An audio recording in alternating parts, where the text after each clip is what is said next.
আসসালামু আলাইকুম। সালমান শাহর ভক্তবৃন্দ এবং তার পরিবার বৃন্দ,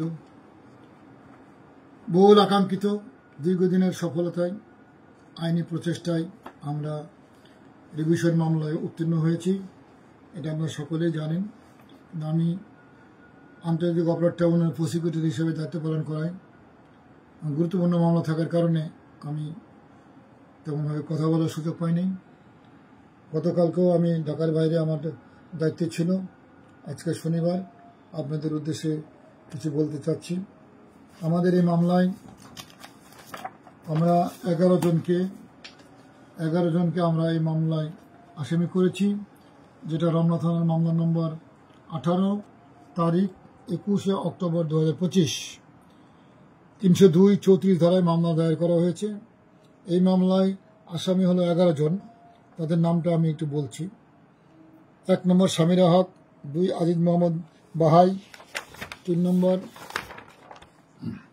লতিফা হক লুসি, 4 নম্বর ডন খলনায়ক, 5 ডেভিড, 6 জাভেদ, 7 ফারুক, 8 রুবি, 9 আব্দুল সত্তার, 10 সাজু, 11 রিজভি আহমেদ ফরহাদ সহ 12 নম্বর দেওয়া আছে। অজ্ঞাতনামা আরও অনেকে এখানে উল্লেখ আছে। এই মামলাটা বেসিক্যালি করা হয়েছে সালমান শাহর বাবা কমরুদ্দিন সাহেব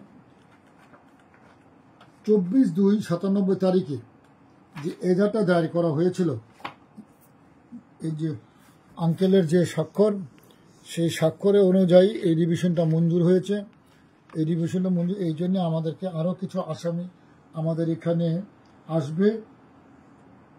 আরও কিছু আসামির নাম এখানে আমাদের আসবে তদন্তে। এখানে আমরা এখন যে বিষয়টা আছি, ইতিমধ্যে থানা কর্তৃপক্ষ আসামিদের বিরুদ্ধে নিষেধাজ্ঞা জারি করেছে। আমরা আশা করছি যারা বাংলাদেশে আছে তাদেরকে খুব অবিলম্বে গ্রেপ্তার করা হবে।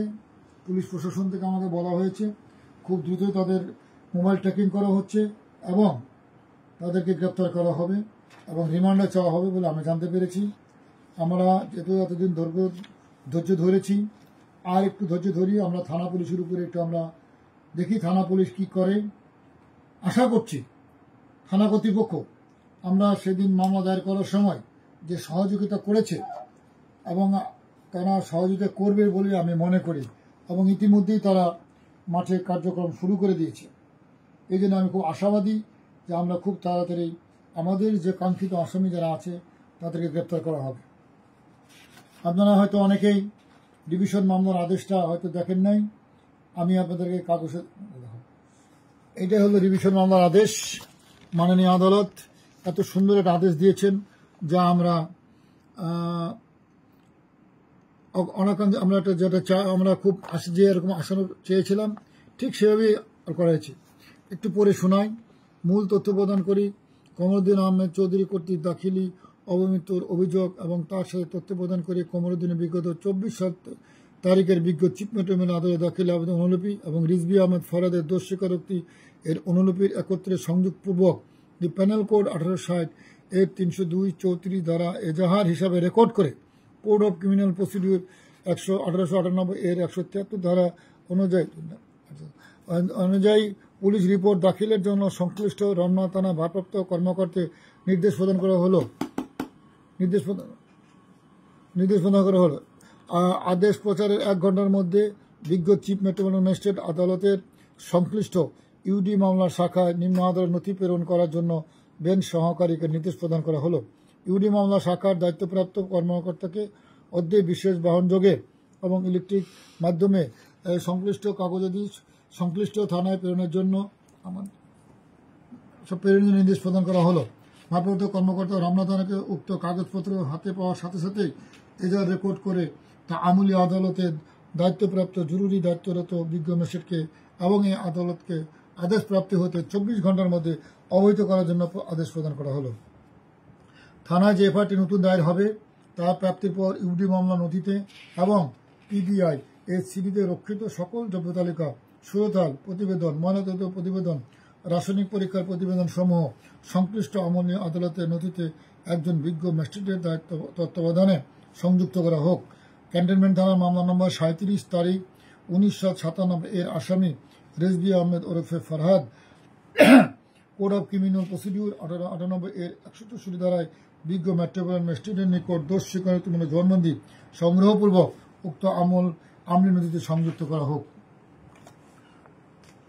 স্থলাবতী তথ্য প্রদানকারী এবং তাদের ক্ষমতারত ব্যক্তি কর্তৃক রিজভি ওরফে ফরহাদ এর অডিও রেকর্ডের অনুলিপি প্রাপ্তির আবেদন মঞ্জুর করা হলো এবং প্রযোজ্য ও উপযুক্ত ক্ষেত্রে তথ্য প্রদানকারীর পক্ষে ভার্চুয়াল শুনানি আবেদন মঞ্জুর করা হলো। এই রায় সাপেক্ষে ইউডি মামলা নিষ্পত্তি গণ্যে ইউডি মামলা নতুন জিআর মামলা সংযুক্ত করা হোক। তারপরে কিছু অনুলিপি উনি পাঠিয়েছেন, সেটাও একটু পড়ে শোনায়।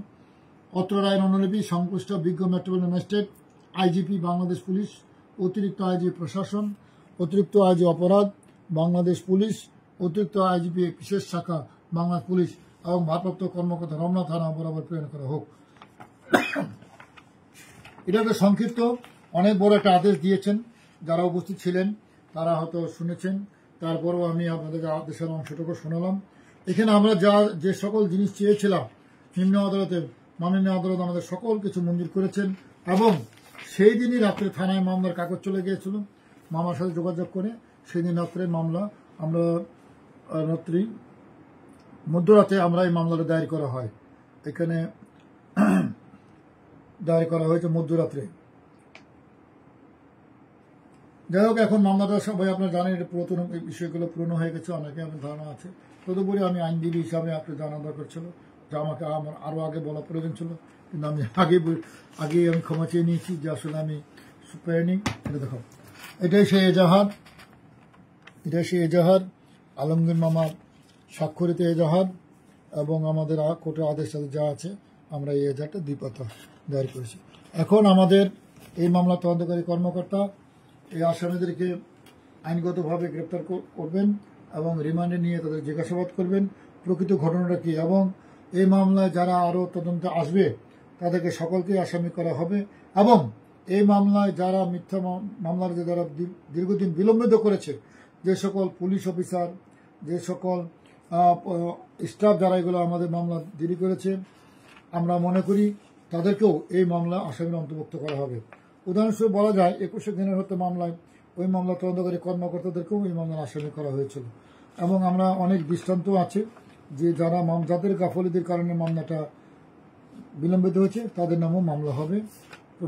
দণ্ডবিধির আইনে ধারা আছে, এই ধারা অনুযায়ী। আপনাদের সকলকে ধন্যবাদ, আমার জন্য দোয়া করবেন।